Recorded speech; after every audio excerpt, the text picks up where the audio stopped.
Since 1071 BC, the peoples of East Africa had established a small realm along the Nile River Valley south of Egypt known as the Kingdom of Kush. Prior to their autonomy, the peoples of this region had been living under foreign occupation since around 1550 BC, when they were absorbed by the Egyptian New Kingdom. It was during that period that they adopted many aspects of Egyptian culture. The peoples of Egypt even referred to them as people of the bow, due to their skills in archery. It was only during the catastrophic Bronze Age collapse that the Kushites were able to reassert their independence. By 754 BC, the Kushites actually managed to conquer their former overlords in the campaigns of King Piye, and ruled them as the pharaoh of the 25th dynasty. They were eventually pushed out of Egypt by the Assyrians by 674 BC, but still maintained independent rule over the region of Nubia. For many centuries, this small autonomous kingdom had successfully coexisted alongside neighboring foreign dynasties that had been occupying the provincial territories of Egypt, such as the Achaemenid Persians and the Greeks of the Ptolemaic dynasty.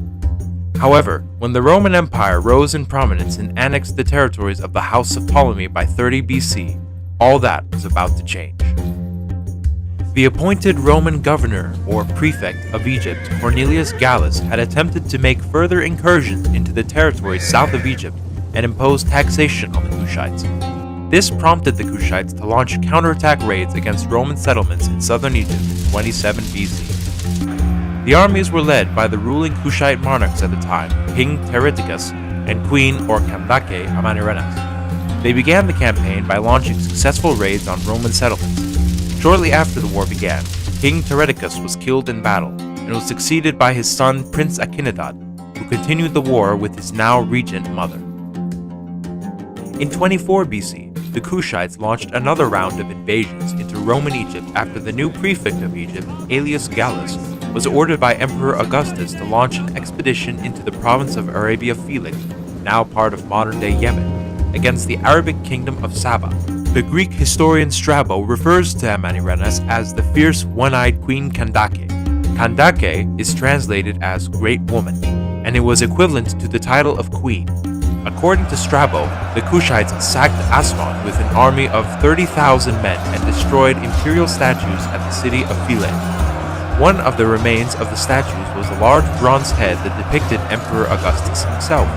It was later excavated at the ruins of the capital city of Meroe in 1912 and currently sits on display at the British Museum in London. The Kushites had also met and engaged a Roman detachment outside the city of Sai.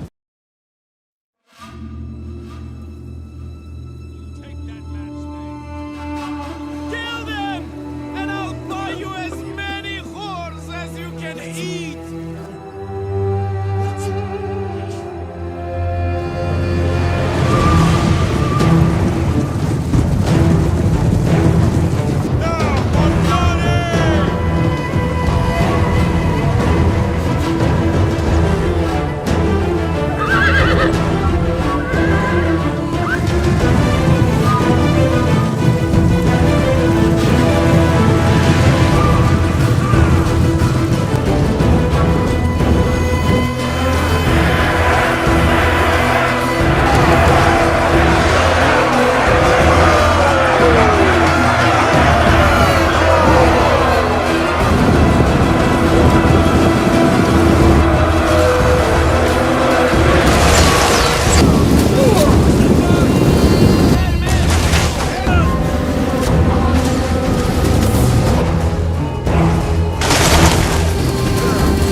The battle was another astounding victory for the Kushites, but these successes would be short-lived.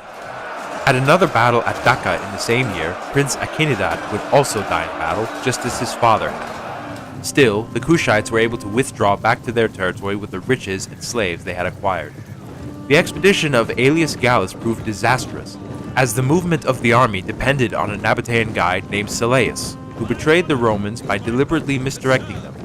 As a result, it took them 6 months to reach the Sabaean capital of Maghrib, and the following siege lasted for only a week before Gallus was forced to withdraw due to a combination of disease, the harsh desert climate, and the overextension of supply lines.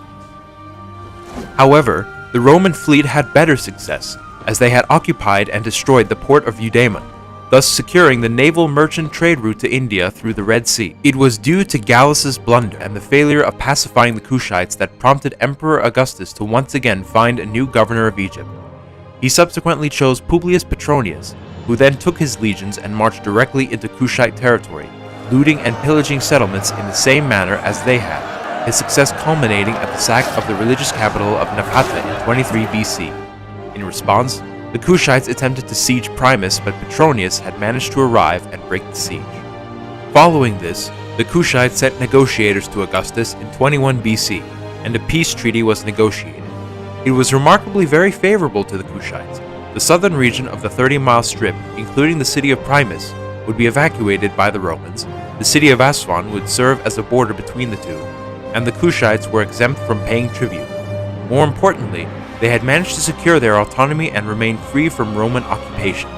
Although the Kushites had managed to attain their independence, Rome's monopoly on Mediterranean trade, plus their newly established trade route to India, greatly diminished Kush's economic influence during the 1st and 2nd century AD. In addition, the rising kingdom of Aksum in Ethiopia managed to push the Kushites out of the Red Sea trade, which led to even further decline that resulted in the Aksumites invading the kingdom and sacking Meroe around 350 AD, which resulted in the collapse of the dynasty.